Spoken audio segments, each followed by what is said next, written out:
Hello, good evening everyone. So welcome to episode 33 of Teh Tarik with Walid, and today we are gonna have a light-hearted session but not really as well, because we will be discussing a review of the movie Our Girls Go Army, but it's more than just about the movie, because I think the movie does discussions on the movie, I think, point towards a broader discussion, right, on the generational divide or even cultural shifts and changes in our society. So today I am delighted to have, I think she is the youngest guest I've had on before. I think she is for sure, and I think by far as well. And she is a digital content creator at Rise Media, and she wrote a review of the movie for Rise Media, and it was one of the, I just checked just now, it is one of the top 5 most read or engaged with articles on Rise Media for the year. So well done to her. Her name is Yulianna Frederika. So I will have her on, and she will discuss. Hello, hi Steph. So we will discuss the issues, and she will give her take as an informed person. She was tasked by Rise Media to review the movie, but as also someone who's much younger than I am, and maybe even between her and me, there is a minor or a mini generational gap. Okay, so we will be discussing that. So let me just accept her request. Hello, Hi, hi, hello, how are you? what am I? I'm a millennial. I'm a Gen Z. Why Sorry, are you a I'm millennial? like the older Gen Z. Hi, happy to be your youngest guest. I And just am a technically disclaimer, a millennial. Yeah, just, by the way, just a disclaimer. I fully volunteered to watch Uncle's for Army. okay, okay. So I don't Yeah, know I was whether that's a good thing or a bad thing.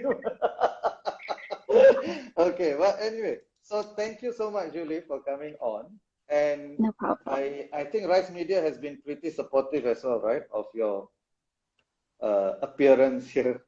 Of So that's course, great. yeah. Yeah, no, because usually the every person who comes on, not every, but a lot of people come on, they'll say, "Oh, I do not represent my organization and all." Because I mean, that's a disclaimer that doesn't need to be made, right? Because all of us ultimately Right. represents ourselves only. But anyway, so thank you for that. So maybe before we start, maybe you can give a brief summary of the movie and what were your main issues with it.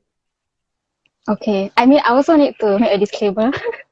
These are my views. And they don't represent Rice's views. And I think that's what's great about Rice, right? And the fact that they were supportive of me coming on here is that we should appreciate a diversity of opinions.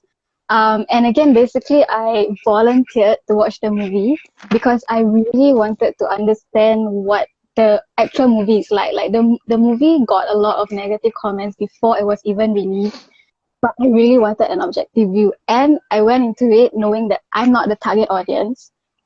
So I was really trying to understand the purpose of the movie and how this appeals to the audience that actually likes it, because there is a sizable number of people who actually enjoy it. The issues that I have with the movie, if I may summarize them, basically there's just too many stereotypes about women that borderline, I not really borderline, but to me it's actually really harmful to women in real life. And then I felt like there was a lack of intentional direction, for someone who's been a director for so many years. It was really appalling for me to watch through the 2 hours and be like, okay, what's the point of this scene? What's the point of that character? I don't understand what's going on. I think that was me throughout the whole movie. Yeah, so basically I did not understand the point of the movie. It's basically about women, but to me it felt very degrading. As a woman watching it, I felt pretty insulted. If it's about, trying to convince the audience whether women can go to NS or not, I think it actually convinced me that women cannot go to NS based on the movie. And I think the other thing, which is actually, a very personal um, reflect reflection, is the lack of a trigger warning, which I think we will talk about more later Yes. on. Yes, Yeah. we will. We will. Thank you so much. So apparently, the sound is not too good on my side, so I have to be Okay. louder. So I'm not shouting. Okay. So thank you for that. And I just wanted to pick up on what you said, right? So, by the way, a disclaimer on my part also. So I didn't watch the movie. I've never watched Jack Neo movies. I'm not a Jack Neo fan. No, I think everyone can hear you well, Yuli. I think it's just on my side. So the issue is, but today, even though I have not watched it, I will try to play the role of a person who's supportive of Jack Neo movies. Okay, so just for us to get this discussion going, right? So okay, so the first one. So a person who likes the movie, right, would say that, well, these young people, right, everything they want to be politically correct, right? And there is no, I mean, they are not making jokes in the public sphere, right? This is a movie, this is entertainment. So why can't they exaggerate or play on stereotypes, right? And I mean, you definitely have, do not remember this, but maybe you have watched it. Have you watched Army Days? Yes, I watched it. Army Days? Oh, Yes. okay. To prepare for this, so that I have a reference point, because I'm like, oh my god, this movie is so bad. I don't know what to refer Right. it to. So Army Yeah. Days also played on stereotypes of Right. Singaporean boys, right? Mm-hmm. But that was at a different time, right? Singaporean boys were forced to go to army and clearly incompetent and blur and all that. So what's Mm-hmm. different? And is it the only thing that is different is because society is too politically correct today? I think first I need to ask you to define for me what is politically correct, so I can make sure we're on the same page. Right. Okay. So I was hoping that you could define that. But let's say this idea that everywhere it seems that we are walking on eggshells around people. Nobody can really say what they really believe about something. And in the past, right, if there were jokes that were made in polite company, right, people accepted that these were jokes and these were not harmful, right? And especially more latitude is given to entertainers, right? Comedians, for instance, right? They are the ones who make jokes all the time about certain stereotypes, but usually they make with a broader purpose, right? And whether it's local comedians or international, whether the American comedians that we are also familiar with. So that the shift in societal values in being too sensitive, such that we cannot talk about so many things, that is probably political correctness in a nutshell. Okay, that is interesting. Geez, there's so much to unpack there. But I guess, maybe first I can start with the fact that a lot of comedy, includes stereotypes, which I agree. And I do think that it depends on a person's comfort level. For me, I'm a bit too hypersensitive to all these stereotypes. So I would rather not watch comedy that plays on stereotypes. But to other people, it's completely okay. And I think that's fine. It's just a matter of comfort level. Like similarly to Jack Neo's movie, there might be people who like his humor, and that's fine. I think it's based on their own experiences, and I don't think it's right to blame them. But I think what's the issue is the fact that these stereotypes can be harmful, right? So like I think like we should see beyond just being on a screen. It actually plays into real life. So for example, I think like you mentioned, Army Days also played on stereotypes. But it's different there because in that movie, the stereotypes that they presented, there was actually like a purpose to it. So there was this male character who really cared a lot about his appearance, his vanity, right? So he was walking into the shower with like this really fancy, towel wrapped around his I head, remember that. Yeah. and he carried like his like makeup bag, makeup pouch, and like the other recruits who were also males teased him and said, "Hey, are you like going for a beauty pageant or something?" And he was very self-assured. He said, "I've spent the whole day, training. Why can't I take care of myself?" And then the recruits replied like, can, which is, the purpose here is to show that, you can, I guess, in a group of friends, right? It is acceptable to, sorry, you lose me there, sorry. Oh. Oh. Yeah, it's okay, it's okay. You said in a group of Yeah. friends, it's In acceptable a group to, of yeah. friends, I feel like it is acceptable to tease someone to make light of a situation. And in this case, the purpose is to show that this male, even though it's in a way it's not like conventional for males to care about their beauty, like that's the stereotype, right? But he is being self-assured in the movie. And even his friends were okay with it after they tease him. They're like, Ken, no problem, you can do whatever you want. But in Uggles Go Army, 30 minutes into the 2 hour movie, they were still being reprimanded for having manicured nails.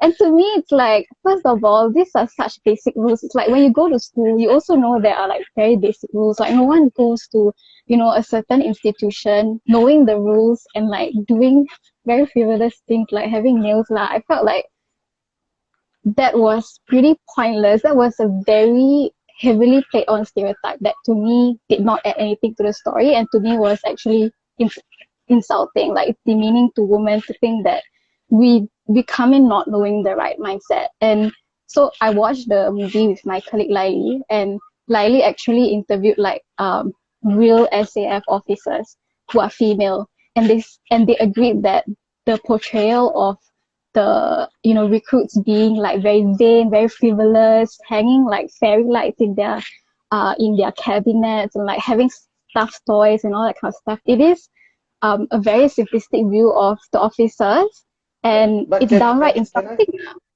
can I ask you? So, definitely for sure, I think the women who join SAF for sure they will not be the types that are portrayed in the movie, right? The average woman who joins the SAF is fitter than I am, can easily kick my ass, I think, right? Mm-hmm, But these are regulars, right? These are not NS people who are forced to, right? And that's the mm-hmm, difference, right? So I guess I'm not sure whether interviewing SAF female regulars, because even in the army days, that was for the mm-hmm. boys who were forced to go to NS, right? The regulars will not behave like those boys as well, right? Right, right, right. Yeah. So wouldn't there be a difference between people who volunteer who are much better, much fitter, much more equipped versus, and that difference goes for men and women, right? So Mm-hmm. is it really a problem in that sense?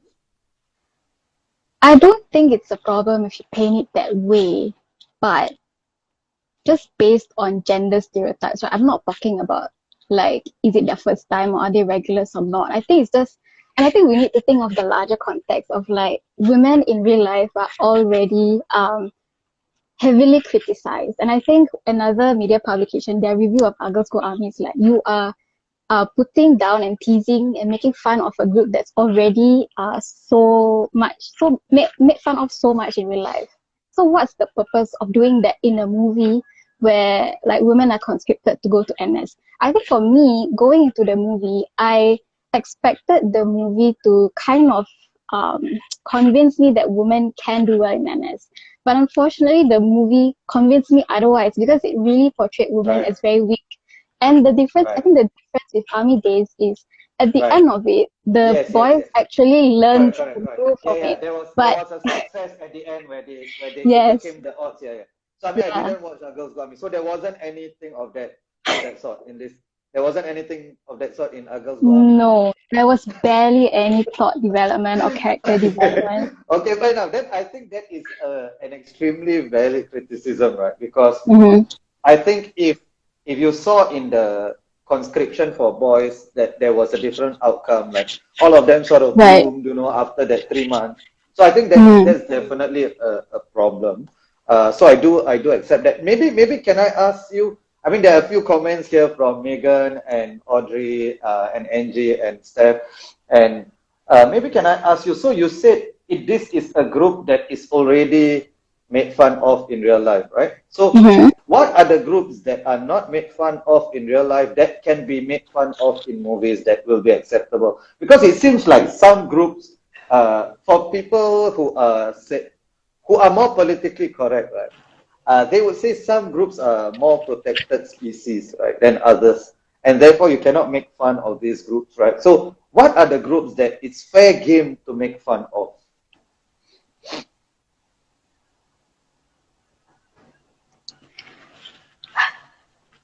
I don't know how to have a very objective answer to this. As a woman myself who has been, who has a lot of lived experiences of being So Haikal discriminated said against. politicians, and I think I agree. Yuli also probably agree Uh, with that. I have no comment. Okay. Okay, Yuli doesn't agree. I agree. Politicians, I Uh, think, is fair game. So Angie says men. I don't know whether she's saying it in tongue in cheek. But maybe is it men or is it Chinese men, or in America is white men, but brown men should not be made fun of? So what? So only we can make fun of the majority only and not the minority. So how does it work then? wow, I don't think I have the authority to comment on this. Right, right. Okay, fair enough, fair enough. Because I mean, because you mentioned the idea, the review that was saying that since they were already made fun of in real life, Mm-hmm. right, then therefore, yeah. So I mean, it's something for us to think about, especially for entertainment. We are talking about in the context of entertainment, right? We are not Right. talking about a politician making a statement. I mean, that's a Yes. completely different context, right? So, Mm-hmm. should there be latitude for entertainers to talk about? Yeah, yeah, precisely. So, Megan's question, right? Should there be boundaries around comedy? So, Yuli, I don't know whether you followed the controversy that Megan was engulfed in on Oh, TikTok, which is a horrible place. Then I I did did a not. live with her, and it was super toxic. That live, like the comments, like people were just slamming us. But basically, it was the question, the central question of that live was, what are the boundaries for comedy? What are the boundaries, or should there be boundaries for comedy? Wow. I mean, my personal perspective again, it's like it really depends on your personal experiences. What might be funny to you might not be funny to another. So I really Yeah, don't know if there should be right, right. boundaries. I mean, okay, like I guess let's go beyond comedy because very frankly, I don't watch a lot of comedy. Really, And I is think it it for is, that it reason? is, Is it for that it is, reason? Oh, I think yes, because I'm not very comfortable with certain jokes. I think I have difficult experiences with jokes being made about me. So I prefer not to watch it.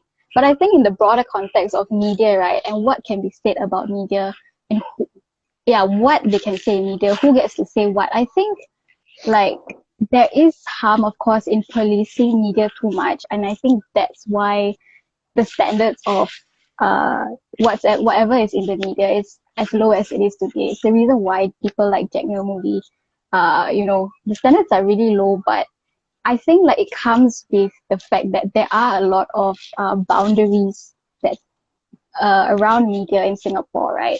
So there is the IMDA where you do need to go to them to have certain guidelines to have your movie rated accordingly lah.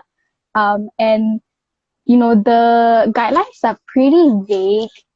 In this case, right, I think I'm going to jump on to the next point, which is, sure, um, so I mentioned earlier there was a trigger warning that I thought that would have yeah, been helpful. And so sure. trigger warning, I'm going to talk about suicide. Carry So on. basically, there was a suicide scene in the movie, and as someone who has lost loved one to suicide, I would have appreciated a trigger warning because that was a bit difficult for me to watch. But then I think when I was talking to you about this, you're like, what else do we need trigger warnings for? Is it only suicide? And I agree that, and I also thought that, this suicide thing might not affect many people. Having a trigger warning for it might not be beneficial to as many people as I think. But I think it's similar to like having like allergens on food labels. It's good to have. It's meant to protect those who do have allergies, but a majority of people don't have allergies, right? But it's meant to keep people safe, lah, to keep Right. them away from harm. And I think the same thing applies to media, right? Like guidelines exist to protect people from harm. And I think I'm gonna use another example of like there are recently I saw like this media outlet, they actually put content warning for trypophobia, which is fear of holes. And to me, I was like, why do you need a content warning for that? it's just holes, like you can just like not look at it and move on. But it's because I don't know the impact of that phobia, right? What it triggers in someone. And I think having like these guidelines, content warnings, trigger warnings, it really depends on the level of awareness that the audience has. Because let's say 20 years ago, like having a trigger warning about suicide wouldn't have been important and necessary because like awareness about suicide then was very low. It was stigmatized, it was taboo.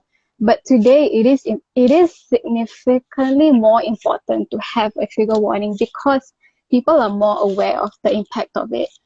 Yeah, I think that's Yeah. where the line is. And Right. I think if I may mention another guideline,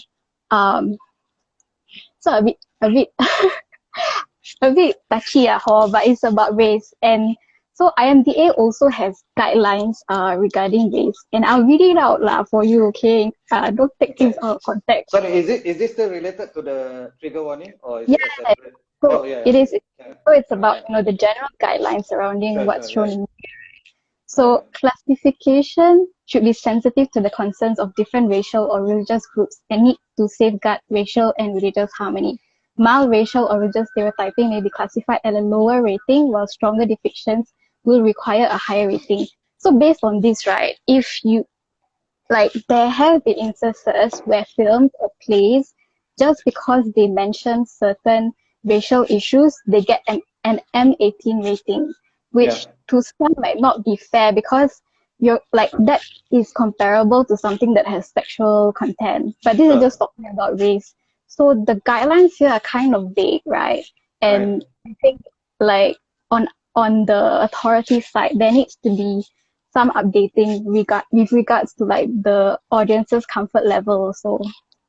Oh, you're preaching to the congregation. If it's about if it's about the government guidelines and reducing, I'm all in. Okay, so but isn't that precisely the problem? Because the people who are more politically correct, they are actually also calling for more government intervention in a certain way. They just want the government to intervene on their side, right? They're not calling for less government intervention, but we'll get to that. Because I think it's a very intelligent audience we have, and there are many brilliant comments. I'll just read them out, and then we'll get to the trigger warning part. So Steph says that I think you can make fun if there is a purpose, but Our Girls Go Army was doing all these jokes without the purpose.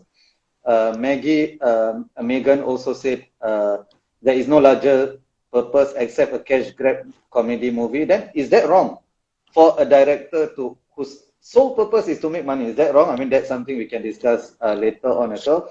And Audrey asked, should the boundaries evolve with the times? Then Angie asked, Angie is a content creator herself. She's an illustrator. She said, why should there be boundaries and restrictions upon what comedians or creatives can create? Irfan said, maybe it's not that we can make fun of the majority of those who have privilege, but it's more that harmful stereotypes propagated by these jokes are more harmful to certain minorities and groups.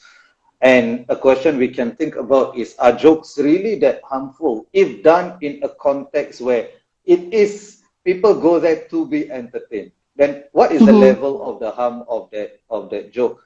And somebody you know pretty well, Shukrina, says, I think you can poke fun when it doesn't tie directly to the person's identity. Then I guess if you extend that, anything can be broadly related to a person's identity, right? So basically, we can never make fun of another person or another group. Or so I think there was one more comment.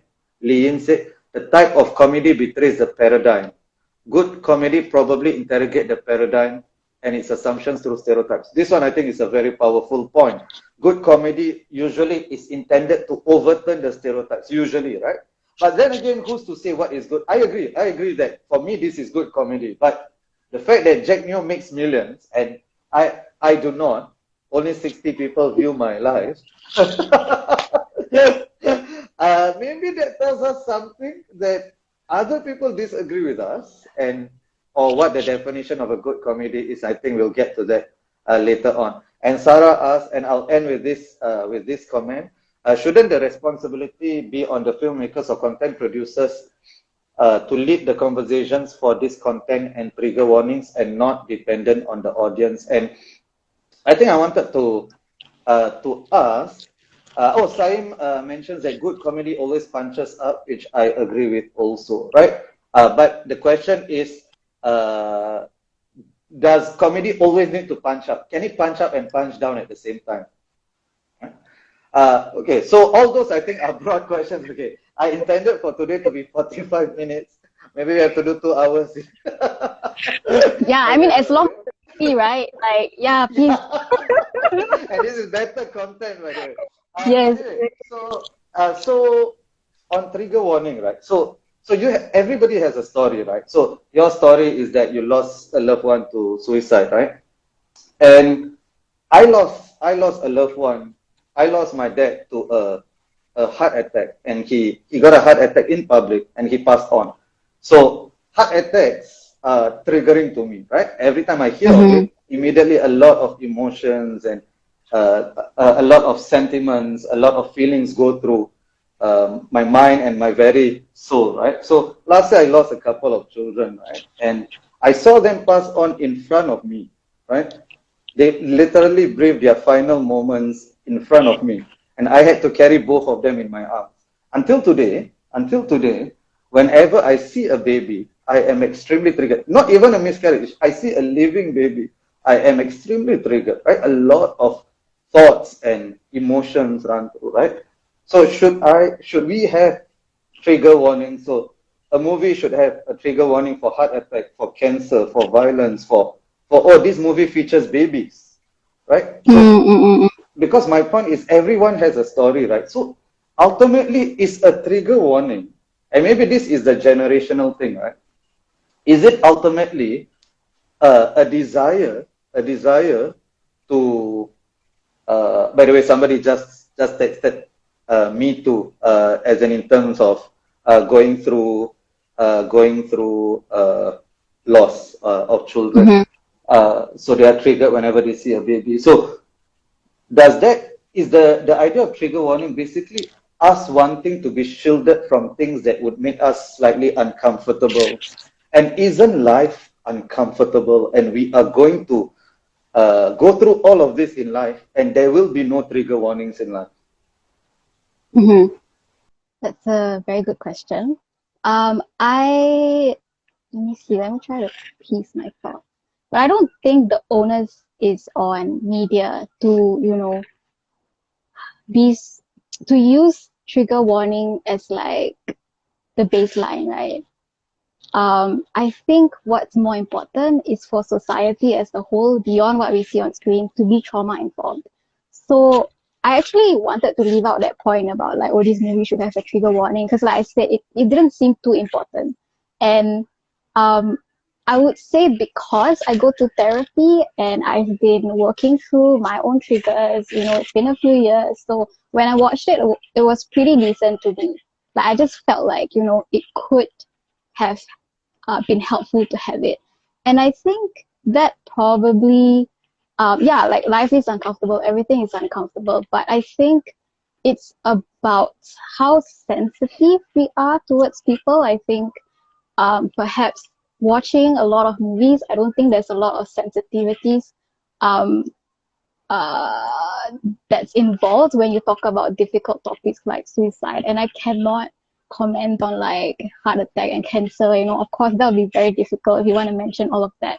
But I think the core of it is really that we should be a more trauma-informed society, and that there should be sensitivity like placed into whatever media that we put out. And I think I specifically thought that suicide is important because research has shown that media reporting about suicides does increase the risk of more suicides happening. And this, so you can see like 3 years ago, like Bedok Reservoir was actually a hotspot for suicide, and it's because like it's constantly reported in the news, and people kind of perceive that Bedok Reservoir is an easy place to do a suicide attempt. So that for suicide, I know those are the dangers, and that's why I thought that it's important. But I'm not sure. I'm really not sure about like cancer and death. I just think as a whole, it's not so much about the warning itself, but it's about how sensitively it's being approached. Yeah. Right. So I mean, I definitely, I mean, I cannot speak to your experience, right? I've never lost somebody to suicide. Although, I mean, I can share that. I think it was during lockdown or slightly after lockdown, during the COVID period, I was playing football with my son just nearby my home. So as we were playing 10 meters from us, somebody just jumped down right in front of us. So in front of my son and in front of myself. So we witnessed it firsthand, right? So it's again potentially triggering for my son especially, right? But I guess do we really want to? I mean, this is so the question by Megan, who's also a content creator, right? She said it's difficult to navigate because in the arts we ask for less censorship, but trigger warnings are markers of more censorship, right? So how do we draw the line between censorship and sensitivity? And maybe trigger warning is not censorship per se, but it's political correctness, right? So my worry is already in society, right? We do not have the full latitude to pursue the craziest, the most controversial ideas, right? And I always felt like the arts is the last bastion of that, right? And you only know where the line is when people have crossed the line. And it's usually the artists, the comedians, the entertainers who cross the line. And then it serves an example for the rest of us, right? So I fear that we are not even allowing them to do that. Right? So we are calling for more restrictions, for more. I mean, I don't know whether trigger warnings is part of that as well, but I guess how do you balance then sensitivity versus the latitude to pursue the fullest of their ambitions and aspirations and ideas? Firstly, I don't think trigger warnings are about political correctness. Again, I said I think it's a way to prevent harm. And then you're right, like the boundaries, especially for the arts, are not clear. And I am a content creator myself. Every day I grapple with the thought of, will I be cancelled for this? So I think that's like just a constant question that us creators have to grapple with. And it is also a responsibility that we have to make sure that our content is sensitive enough. And I think because of the nature of things today, people are a lot more socially aware. It's just a sign of the times, I guess, that we do need to adapt. We do need to be more sensitive because there really, like, everyone has a device. Everyone is able to access whatever content you're putting out, from like babies to like elderly people. You really never know like who can come across your content and how much harm it can have. So I think as a content creator personally, I always think about am I harming? Am I causing any harm through this? And if I don't think there's any harm that comes from it, then I think I've got my bases covered. But in the event that harm does come of it, and we can never foresee this, right? It's always a learning experience. It's never black or white. But I think that's just maybe something Singapore as a society needs to accept, that not everything is black and white. Like there will be different comfort levels, and we will always need to work around this. One thing I completely agree on that final point. I think nuance is almost dead in conversations, right? I mean, people want to view things through black and white. Just one final point on this. Love Oceans asked from a psychological aspect or standpoint, do trigger warnings really work in reducing trauma? Are trigger warnings essentially helpful or harming? And I actually looked this up, and it seems like there's some debate within the community of psychologists as well. So Professor Jonathan Haidt, for instance, is a firm believer that trigger warnings are more harmful than helpful. But I'll leave it to the psychologists to decide. I think that's an empirical thing that we can discern from more data. But I guess what we are discussing is the philosophical, what is the philosophy behind it, right? And just one final point on this, right? So if I am triggered by pictures of babies, right?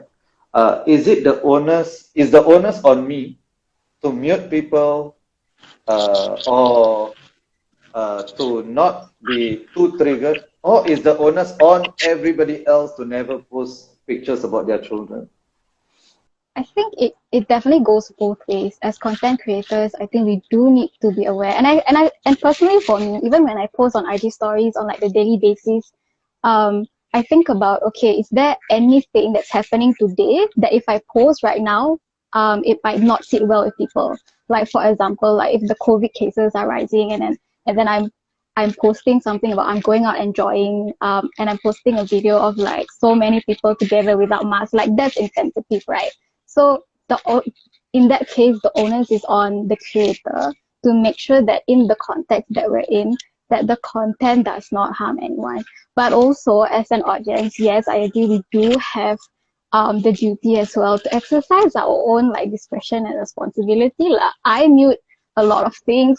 I unfollow a lot of Right. people for a lot of reasons. And I think Yeah. the fact is that we as people, we as individuals, as audiences, we have power. Like I don't, and I don't really agree with giving power to the authority. I think the audience, especially in the case of media, has a lot of power. Like because media is created for you, right? And so you have the power to say whether you like it or not. Like you can report it, you can ask for it to be taken down. Like there are many avenues to like circumvent this. Yeah. Yeah, okay. Thank you so much. So I guess that's then the issue is what is acceptable to everybody. Because if I were to post something based on whether people are gonna be offended or something, right? Anything I say is potentially offensive to somebody, right? Like I could literally post "Good morning, everybody," and somebody could say, Yes. "Oh, good morning to Yes. your privileged world." Yes. So Yes. I mean, then if we were to use that yardstick, I mean, would there be any content ever created? I mean, that's what I'm thinking, and I'm trying to think about what is the line as well, right? So I'm not a content creator in that sense, but I mean, I do write, and as a person who writes and makes a living of writing and speaking, I am always very worried when the boundaries for speech are drawn narrower and narrower and narrower, right? Mm-hmm. So I mean, that's just something I guess we can. Anything else you want to say on this before we move on to the next point? And it's already 40 minutes.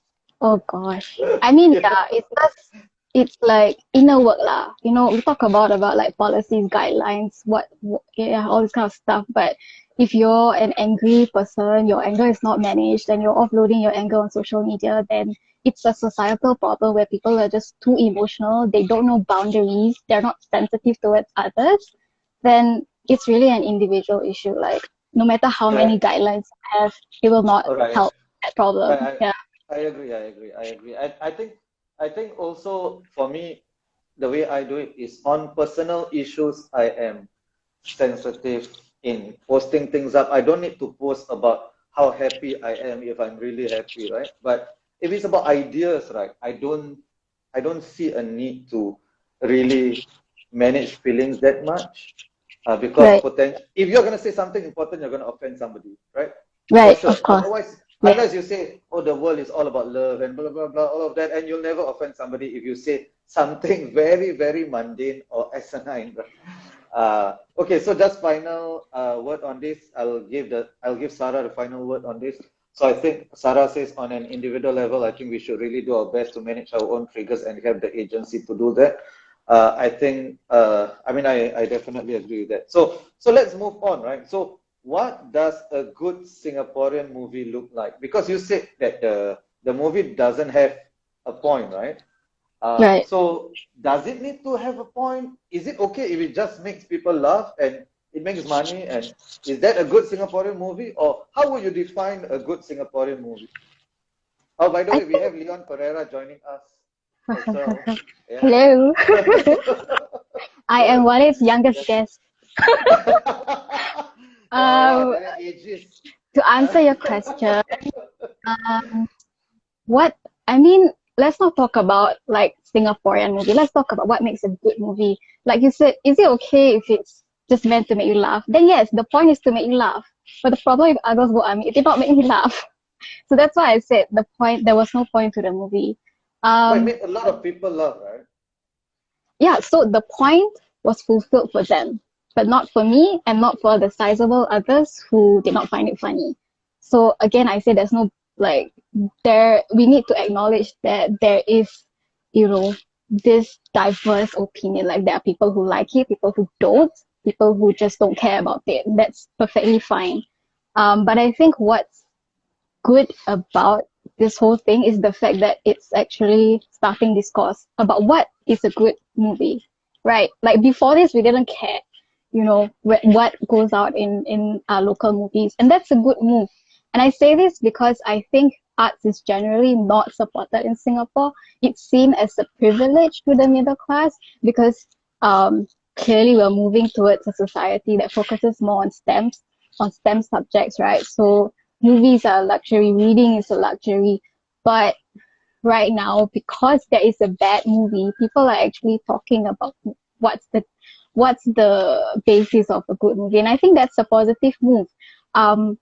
And I think it's not about just movies. I think that extends to every industry in every sector in the art scene. And I point to like Singapore Art Week, right? Like Singapore Art Week to me is a normal thing. Like I'm an arts enthusiast. So this year, seeing the lines for Singapore Art Week, I was like drop dead shocked. And to me, that is a good sign that, although people may be going there just because like there aren't many things to do in Singapore, it's the pandemic and that's why we're just enjoying this. I think it's still a good move to slowly get Singaporeans introduced to like local arts and to support our local creative scene, because I think another thing I needed to bring up is the fact that Jack Neo is probably one of the very few Singaporean directors in Singapore who can create a full-length feature film that is shown in cinema. Not many creators can do that because they lack funding, right? And so my issue with it is also like he has all of these resources, but then he just creates this lackluster movie that borderlines on harmful to some people, right? So, I think the difference is that, when you have access to certain resources and you do have a certain level of authority, there is a bigger sense of duty to like create something purposeful. But I guess why do we look to Jack Neo as a figure of moral authority? Why do we put that burden on him? Why do we put why is Jack Neo supposed to play that function? I mean, because I think it's because he's trying to move on with the times, right? He's actually picking up Is on he trends, he's like just trying to he's make money, right? but he is still trying to, pick up bits and pieces of like female empowerment. And he actually released NFTs, and that's the main reason why I wanted to watch the movie. I wanted the NFT. Oh, did he really? Okay, Yes. okay. So yeah, like it, and again, he has characters. Like he had like a trans actress. He tried to be inclusive by having minority characters and like an overweight character. So all of this kind of alludes to the idea that he is trying to step up to a higher standard. And honestly, I don't blame him if he can't reach a higher standard, because he's not part of, the younger generation that's a lot more socially aware. And I don't think the onus should be on him lah. It's just that right now, like he is, a figure of authority. And if after this movie he's gonna lose credibility, then Wait, why there's why that is lah. he a figure of authority though? I mean, I agree that he's a rich movie producer and director. Why is he a figure of moral authority? Right? So you mentioned that he is trying to be a little woke, I suppose, right? I'm Mm-hmm. always very, very suspicious of corporations who use wokeness. I Mm-hmm. always feel like it's not that they are doing it to ultimately corporations are corporations, they are doing it to make money, and if it's a good thing, it's a good thing, right? So diversity is a good thing, it's a good thing. But a lot of times they use wokeness to hide the other things, right? To hide the corporate greed aspect and just throw a bone to people. Oh, look, we are going green, right? Oh, Mm-hmm. yeah, Mm-hmm. greenwashing, exactly as I was saying, Yeah. and Audrey typed it. Look, we are going green. Oh, look, we have this minority, that minority, but all of them think the same way, right? I am Mm-hmm. even more suspicious of that than a complete lack of diversity, right? So I am Mm-hmm. not sure whether Jack Neo is doing that to keep up with the trend, or Jack Neo, just like every other corporate person, is doing that because ultimately he's in it for the profit. So when did entertainers become symbols of moral authority, I suppose, right? So if I wanted a symbol of moral authority, right, I would look to my mufti, or I look to, right, I look to religious leaders, I'll ask what the Pope is doing, right? I wouldn't necessarily look for it in the media or the entertainment industry. Right? I guess is that their job? Maybe the media, the mainstream media is slightly different, but entertainers, is it their job? I don't, I mean, I guess I speak for myself lah. I just have Yeah, very high standards, so I cannot right, represent everyone else. I will be over generalizing. But for me, I think personally as a creator, like my philosophy is always like to follow like certain rules of conduct. Because like again, I said like content is created for an audience. Yeah, right. Okay. So I think you hold yourself to the highest standards, Eunice. yeah. I think That's why I'm amazed. that's why you are in what? That's why I'm with What? Rice Media. Oh, okay. I mean, I have a lot to say about Rice Media, the COP coverage, Okay, but you can save let's not them. go there. If we want to have, if we want to talk about higher standards and so on, but okay, we'll not go there. That's Yes. not the topic today. Ultimately, I think you alluded to this already. Who gets to decide who gets to decide whether something is good? And you said everybody gets to decide, and everybody will use their own standard, right? If that Yeah. is the case, then there will be no objective standard of what is good, right, for a movie.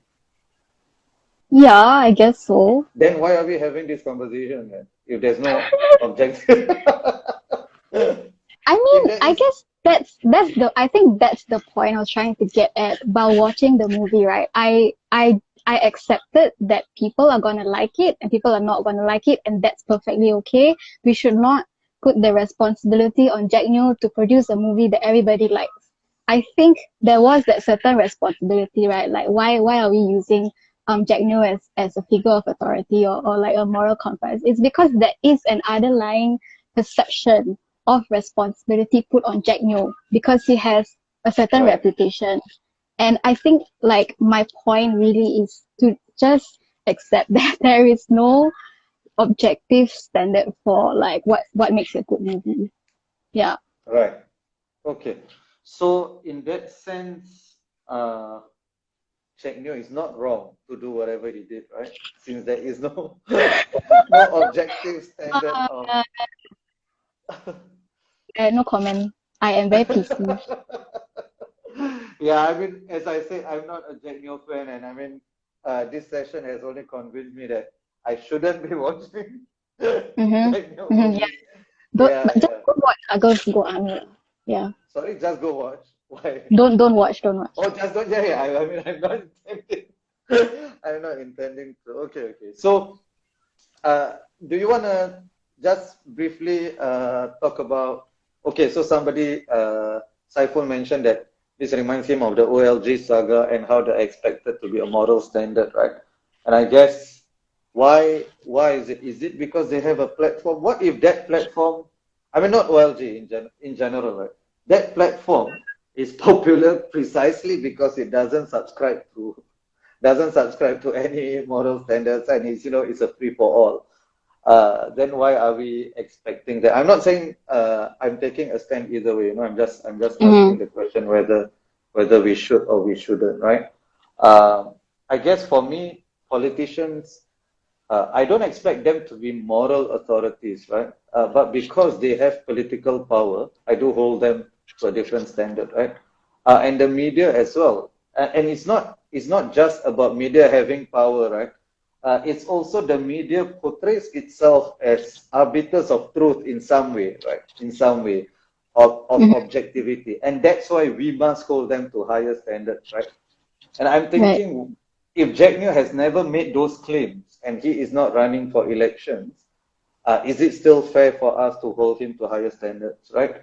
And I think there is a case to be made for holding him to higher standards. I'm just trying to think through why exactly we believe that. Right? I don't know whether you are familiar, maybe you're not really familiar with this, and the older ones in the audience, I mean, it's a very vibrant comment section today, right? The older ones in the audience, do you guys remember 999? Do you know, Yuli, 999? Nope, This I have movie? no idea what this is. So it was this movie that was, not movie, TV series that was very popular when I was a primary school student. So, and in that movie, I was starred by James Lai, starring James Lai, and who else were in that movie? I think Annabelle Francis, probably. No, not VR Man, I have not no VR Man, idea. 999. Right. Anyway, so there is a point to this. There is a point to this. So, Okay. so you had ASP Punk. Yeah. So Haikal gave the game away. So you had ASP Punk, ASP Ganesh, Inspector Mike D'Souza. You had Staff Sergeant Alan Chan, I think, and then you had Corporal Halim. Right? Okay. Corporal Halim. So the only Malay in the show was the guy with the lowest rank. The only Malay that they could think of. Now, Yeah. Lim Yubeng is watching. Okay, anyway, a lot of old jokes coming out. So, the only Malay that they could think of. Now, I am pretty sure that they didn't go out of their way to be racist, right? Mm-hmm. I really don't think they went out of their way to do that. But it's still troubling that Right. the only Malay they could think of was a corporal, right? I would say Channel 5 Mm-hmm. has moved leaps and bounds beyond that today. I mean, the portrayal is much better.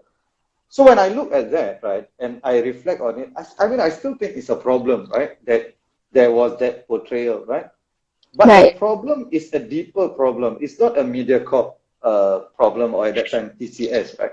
It was a Right. societal problem, and people who are making these shows, right, were thinking like that, and it happened to be reflected in the movie, right? So this is my final question, right? Okay. Isn't Jack News movie aren't Jack News movies successful because people enable them, right? And therefore, actually, maybe you and I, we are in our liberal bubble, right? And actually, so we are out of step with society, right? Oh, by the way, Angie, I wasn't looking at old works with current lenses. At that point in time, I already saw the only Malay they could think of was even in primary school, secondary school, I was already thinking that. But I do agree, maybe it's a problem to let old works with current lenses. But Right. anyway, my point is maybe we are the ones, you and I are the ones who are out of step with mainstream society, and we are in our own bubbles, in our own social media circles, where actually people do not think like us. What do you think about that? I think knowledge is a privilege. So just like what is popular might not be good. I think that's the basis, right? So just because we are a liberal or more woke, whatever term you want to use it, like I think it alludes to the fact that we are in a way more privileged to certain resources, certain knowledge, and um it's not like we can't pin it to the mainstream who might not be as aware about certain issues because they might not have had the same access of knowledge as we do. Like for me, like I don't know if I can mention, I'm just gonna mention, but I'm also co-founder of Lepak Conversations. And the basis of that is how it really started was me realizing that there was certain knowledge that I did not have access to because of my education level. And I only had access to it because my co-founder is a university graduate. And I think that after I worked on Lepak Conversations and I clearly had more resources and I was exposed to a lot more knowledge, right? That definitely expanded my worldview. I would say before that, I was pretty like narrow-minded. Like I'm gonna put that straight out. And I don't think it was my fault, right? It was in a way a problem of access. I did not have access to this because I did not have a university education. But I could understand it because say I have better I'm good at language. I'm pretty quick to learn things anyway. So that's why like that worked to my advantage. But not everyone is like that, or not everyone, even if they do have access to knowledge, it might not be in a language that they understand. So I don't think, yeah, it's the fault of like the mainstream if they have very different standards. I think the issue is that we should probably focus on trying to bridge the gap between these two groups of people. What if the difference, the source of the difference is not a lack of knowledge, but just different values? Then what? Oh, I don't know. You can ask the Mufti. Why do you bring the Mufti in? Hasn't he had to go through enough? I mean, Yeah, morals so are is very it? personal things, what? Like, are we gonna start like policing our morals then? Yeah. That's my point, right? So the question Mm-hmm. is, because in your answer, the implicit, not implicit, even it was explicit, right? So these people are not like us because they are less knowledgeable, right? And I They have worry lack that of maybe, access to knowledge. yeah. So they are.